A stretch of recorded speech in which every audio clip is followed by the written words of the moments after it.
Hello po sa inyong lahat. Isang magandang umaga po sa inyong lahat. Good morning po. Ngayon po ay 4 ng Mayo, 2026 anyo at ang oras po ngayon dito sa Los Angeles, California ay alas 7:05 ng umaga. Araw po ngayon ng Lunes.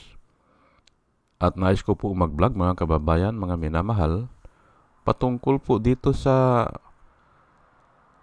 nahayag na naman muli na naman nahayag gaano kakurap si Samuel Martires at gaano kabulok ang gobyernong Duterte. Yan po ang title ko. Yan po ang tatalakayin ko ngayon. Pero ngayong umaga, ang daming magagandang balita. Opo. Ay kaya lang nagawa ko na ito kagabi. Wala akong maisip na balita na pwedeng i-discuss. Ay ito na lang muna na papaano ipinakita ni Samuel Martires, paano siya katuta ng mga Duterte. Siya pala ang nagtanggal kay Karandang. Opo. Siya ang nagtanggal. Pero napakalaking mali po yan. Opo. Ay sige, ay umpisa na natin. Bakit ganun? Kasi po, nasa Biblia at hindi ako maluloko dyan eh. Kaya hindi ako naniniwala dun sa mga patutsada nila eh. Kahit nagtulong-tulong pa sila kay Karandang, pinagtulong-tulungan nila, hindi ako naniniwala kasi ang nakasulat po sa Biblia, mga kababayan, mga minamahal, no man shall be put to death on the testimony of only one person or one witness. Hindi mo pwedeng tanggalin yan. On the testimony of 2 or 3 witnesses, a man can be put to death. O ganyan nga, pwedeng tanggalin sa trabaho kung may mag-testimony na 2. Ay wala po nag-testimony eh. Wala nag-testimony kay Karandang. Yung sinasabi po nila na peke yung nakuhang dokumento ni Karandang, walang pumirma doon at wala. Yung sa media, sinasabi lang nila. Pero sino ang bank manager o sino ang mataas na posisyon doon sa bangko na nagsalita, ako ito na nagpapatunay na mali yung record ni Karandang. Dapat ganun mayroon siyang sworn statement at nagpa-interview siya sa publiko o kaya sa harapan ng korte. At siyempre ay pag nanumpa yan, ay kasama na ang Diyos yan. Manumpa siya sa Diyos, sa harapan ng Diyos, na ako ito, pinapatunayan ko sa inyo na yung hawak ni Karandang na dokumento peke. Dapat ganun. Ay wala naman eh.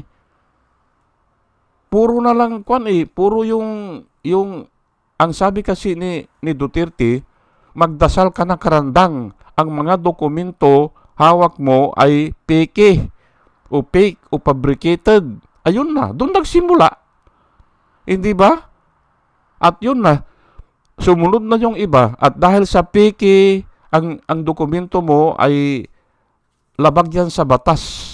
O yun na eh. Pero sino nga ang nag-testify eh? At least 2 tao na sabihin natin na galing ng AMLAC o galing ng BPI branch Julia Vargas Street, dapat may mag-testify. At ito ang sinasabi ko po sa inyo, kung nag-testify siya at natanggal sa pwesto si Karandang, yun ang hahabulin naman ng Panginoon eh. Yun ang bahala ang Diyos doon. Nag-testify siya eh. Parang ganun sa ginawa nila kay Dilima. Nag-testify si Ragos at yung mga ibang convicts, nag-testify sila na drug lord si Dilima. Okay yun. Pero after a while, nag-recant sila. Bakit? Ay haharap sila sa Panginoon eh. Haharap sila. Ay kung namatay si Dilema doon, kung namatay si Dilema sa bilangguan, ay mabigat po na parusa yan sa Panginoon. O kaya, namatay sila na bigla, namatay si Ragos. Hindi niya narikan. Problema niya yan. Kasi haharap siya sa Panginoon eh. At kahit na pa binibigyan siya ng milyon, ilan lang yan kung magsasuffer ka naman sa pagkamatay mo, hindi ba? Magsasuffer ka eh. Ay ilang taon mong pakinabangan yung milyon. Bilyon na kamo, sige, binigyan siya si Ragos, binigyan ng bilyon. Ay ilang taon mo lang pakinabangan yan. The average life of man is 70. O kahit na 80 na, sige, umabot na ng 80. Ay ikumpara mo sa itutorture ka? Ha? Sa impyerno, hindi ba? Kung naniniwala kayo sa impyerno, kung ayaw nyo naman, ay bahala kayo. Pero alam ko, totoo ang nakasulat sa Biblia. Mas marami pang salita binanggit ang Biblia patungkol sa impyerno kaysa sa heaven. Hindi ba? Ayan po magre-recount talaga at nag-recount nga yung mga bilanggo. At kasama na si Ragos bago namatay si Ragos. Nag-recount. Ngayon, ang hinahanap ko ngayon dito kay Karandang ay sino ba nag-testify? Wala Napiki yung hawak niya at ngayon lumalabas po mga kababayan, mga minamahal, lumalabas na kinukonfirm na ng AMLAC ngayon na tama yung mga dokumento na prinisinta ni Stirlianis at prinisinta ni Karandang. Ayan po Hindi ba? At ngayon, kaya kako magandang mga balita ngayon, gusto ng mga tao habulin yung bank manager ng Julia Vargas Street nung panahon na yan. Hahabulin nila kasi naging SSS president o executive. Ewan ko kung ano ang kwan dyan. Bakit ganun? Hindi ba? Branch manager ka lang. Tapos maging kwan ka. Executive ka ng Social Security Service. Hindi ba? May nangyari dyan. Hindi ba? At yan ang hinahabol ngayon ng mga tao. Yung branch manager na yan na kung saan ay biglang biglang nagkaroon ng posisyon Baka si Duterte ang nagkuan yan. Ayan yan ang magandang balita ngayon. Pero ang nilalakad ko po dito, Huwag tayo po na agad maniwala sa mga patutsada. Patutsada lang noon ni Duterte na magdasal ka ng Karandang. Ang hawak mong dokumento ay peke. Ayun, sinabi na lahat ang mga kwan at mayroon pang sinabi na kung may mangyari na masama sa Pilipinas, sabi niya ni Duterte, kung may mangyari Karandang, humanda ka. Hahabulin kita ay mga patutsada lang naman yan hindi ba? Patutsada. Ay pero nga may mga side boys mga second boys na ayan nga si Harry Roque, hindi ba? Si Kalida. At saka yung si Medialdea, hindi ba? Mayroon pang mga private citizen na si Luna ata yun nag-file ng kunyari hindi ba? Nagsisinungaling si Karandang. Ay sino nga mag-testify na nagsisinungaling siya Sino? Sino ang pumirma? At least 2 tao yan. Nasa Biblia po yan. No man shall be put to death with only one witness. Ang linaw po yan. Ay ngayon, ay wala silang maiharap. Pero puro balita, sa dami ng balita, sa dami ng nagsasalita, ay ina-assume na nila na totoo na yon. Ay hindi po ganun Balik tayo sa basic. Sino ang mag-testify? At kung may nag-testify, at least 2, At least 2, bahala sa Diyos. Pero alam ko, magre-recant din yan. Kasi iisipin niya, ay tika muna, ay wala namang kwenta itong pabor na nare-receive ko. Ikumpara ko sa eternity. Oh, hindi ba? Kaya nga, ito ang sabihin ko sa inyo, no? Bigyan natin ng example yan, ha? Nung tinatanong si Jesus Christ, this woman was caught in the very act of adultery. Now, under the Moses law, command us to stone her to death. Ayan po, ano? O ano ang sinabi ni Jesus Christ? Anong sinabi niya? Who is among you without sin, cast the first stone. Yan ang sinabi niya, hindi ba? Cast the first stone. Ay, wala kasi kung bumato ka doon, ay impirno ka na. Hindi ba? Impirno ka na. Kasi nga, ang sinabi ni Jesus Christ, sino sa inyo ang walang kasalanan o siya ang unang bumato? Hindi ba? Ay pag sinabi mo na wala akong kasalanan, ay impirno ka na. Ganun po yan eh. Kasi ay testimony yan eh. O, sino sa inyo ang walang kasalanan? Siya ang unang bumato. Ganun din po yan. Sino ba mag-testify dito na si Karandang ay nagpresenta ng peke na dokumento? Wala eh. Wala. Sinabi lang nila na peke ang dokumento. Pero, ayan na nga, paulit-ulit na lang ako. Pero nga, huwag tayong malito dyan sa mga ganyan. Kaya, bulok ang sistema eh. Bulok ang sistema nung panahon ni Duterte. Dahil nga sa ganyan. At ngayon, bagamat ang mga tao ay sabi nila, may nabasa ako kahapon kagabi. Justice delayed, justice diminished. Diminish ang tawag niya. Diminish. Ang ibig sabihin, nawawalang bisa. Hindi ba? Bakit? Ay, yan na nga eh. Kung sinabi ng Supreme Court doon yan na bawal yan o mali yan o lumagpas ka sa kapangyarihan Duterte, di sana hindi na tayo naiutang ni Duterte. Hindi ba? Lalo na yung parmali. Babayaran po natin yan eh. Ay dahil nga itong mga itong mga Chief Justice na ito o itong mga ay dapat umakto naman kayo ng mabilis. Hindi ba? Ay wala eh. Hinintay pa muna. Ilan na ngayon? Ay mag-aapat na taon na nakaupo si Marcos eh. Ngayong lang ilalabas na ganyan eh. Hindi ba? Ay kaya nga, tama ang sabi ng Biblia eh. Huwag kayong magtiwala sa hustisya ng tao. Magtiwala kayo sa hustisya ng Diyos. Bakit? Pwede nilang i-delay. Alam nila mali yan. Alam nila yung ginawa ni Duterte na pinatanggal si Karandang. Alam nila mali yan. Alam nila. At wala namang witness dyan. Pero nga ay dahil sa paulit-ulit ang sinasabi, ang dami nagsasabi, ay pero pagbabayaran nila yan. Tingnan nyo po ang nangyari ngayong kay Harry Roque, hindi ba? Oh.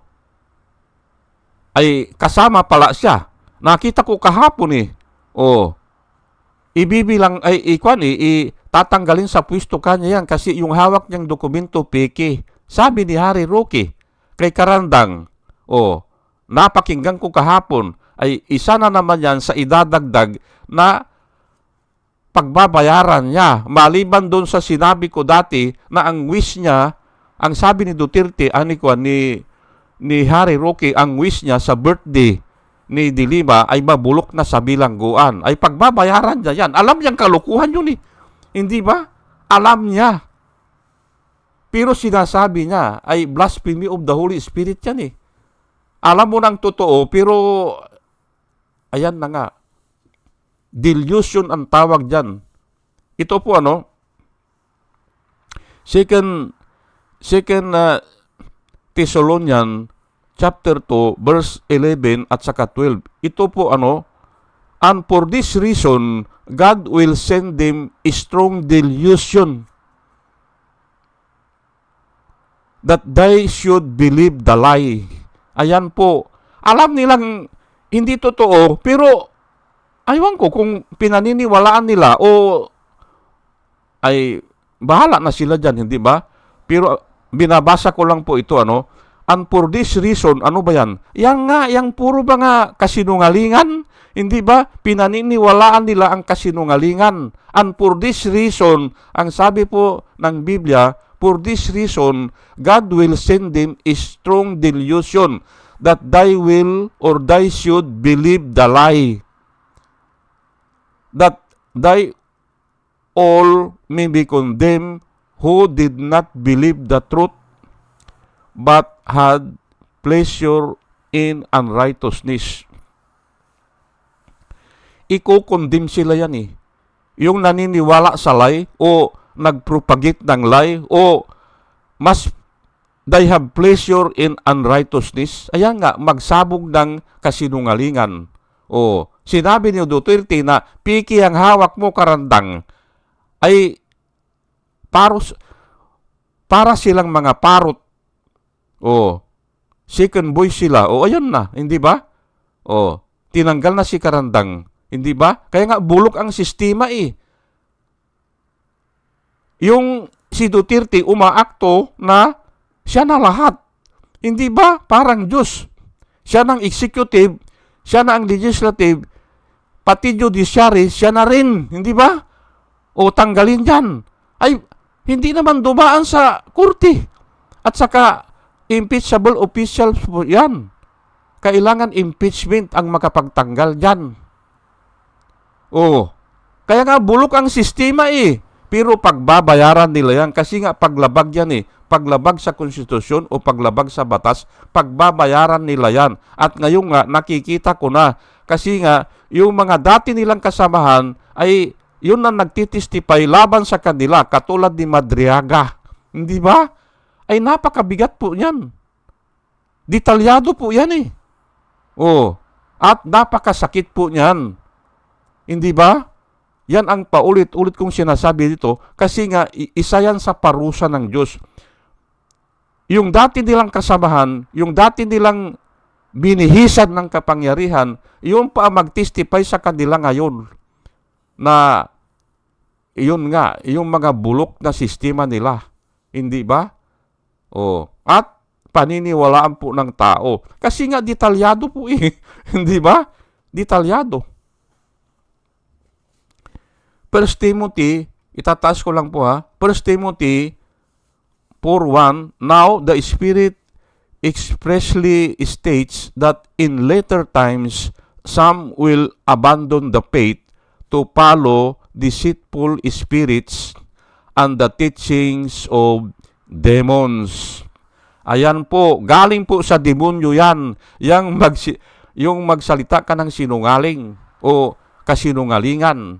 Galing po sa demonyo yan. Aywan ko kung anong pabor ang nakukuha nila. Isasama ko na yung mga content creator o yung mga vloggers. Ito po ang tanong ko sa inyo. Tatanungin ko po kayo, ilan ba ang nakukuha yung pabor dyan? Baka kung magkasakit kayo o baka magkasakit ang kamag-anak nyo o mga anak nyo o maaksidente, kulang pang ibayad yan. Hindi natin hawak ang panahon. May Diyos po na kayang baguhin ang sitwasyon. Baka lang ha, baka yung pabor na nakukuha nyo ay kulang pang pambayad kung maaksidente kayo o magkasakit kayo. O kahit ano yan. Hindi ba? O, dahil sa ginagawa nyo na mag-fake news kayo.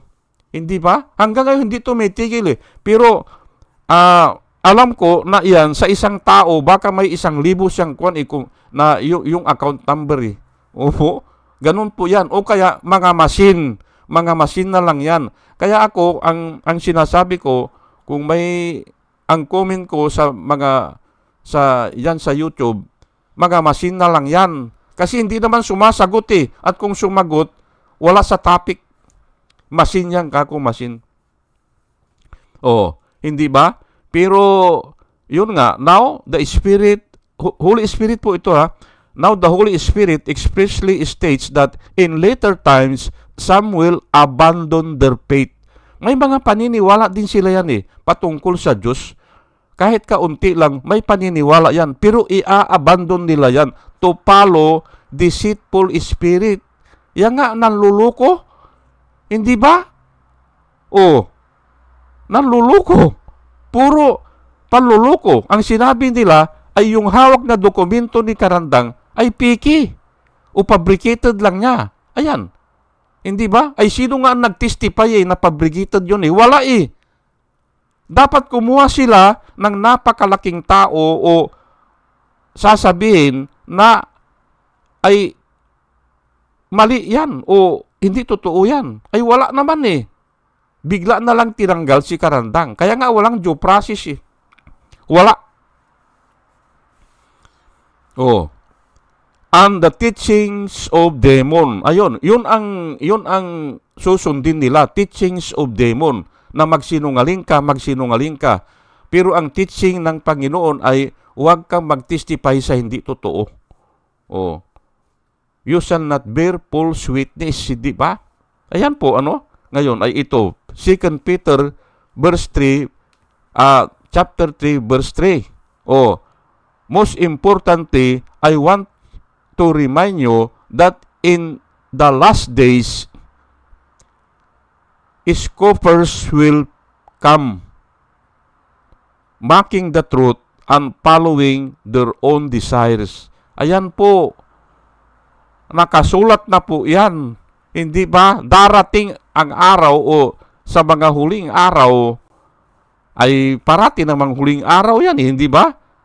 Kahit na bukas, huling araw pa rin yan Kahit na ngayon, mga huling araw na yan Bakit? Ay 2,000 years na po tayo kay Jesus Christ Kaya kino-consider na ngayon na mga huling araw. At hindi po, tuloy-tuloy po yan, Kino-consider ngayon na mga huling araw. Ay ngayon ay darating daw yung mga scoffers. Ano ba yan? Mga Yung ayaw sumunod, hindi ba? Mga rebelde o mga manluluko, hindi ba? Mocking the truth. Ayan, mocking the truth, hindi ba? Kung ano yung nilalakad nila ay against the truth.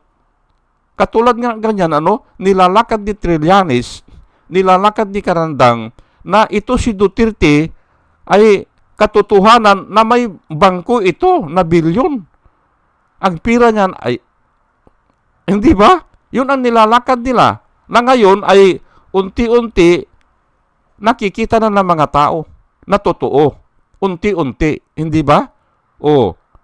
Ay kaya nga ito nga nilalakad nila ang yung kasinungalingan. Ayan po. Kaya ang sabi ko, bulok ang sistema ni Duterte. Bulok na bulok talaga.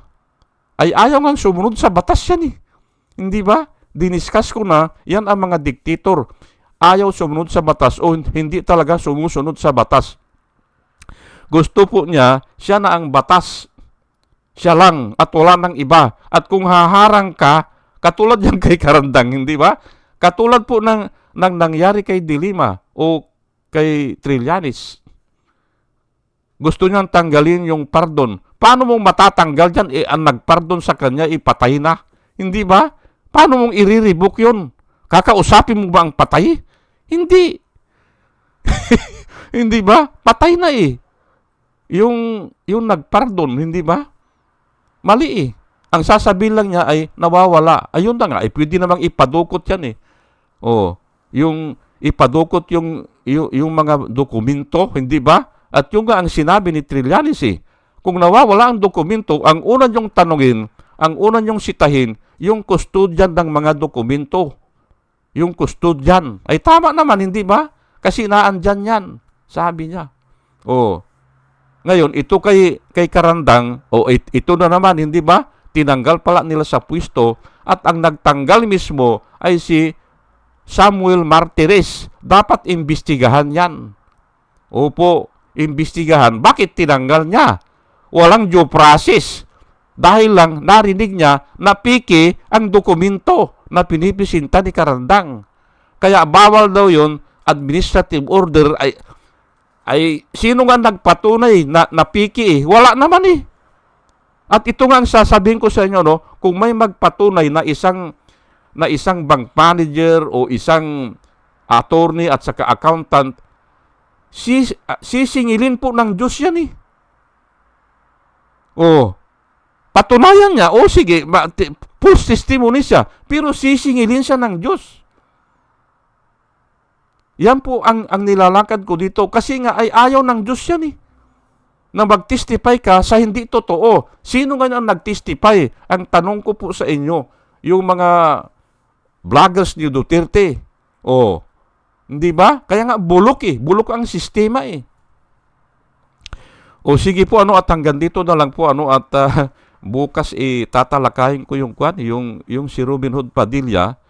Pagbukas ko kanina ay mayroon siyang sinasabi na oposisyon siya ay hindi raw niya papayagan na matuloy ang impeachment.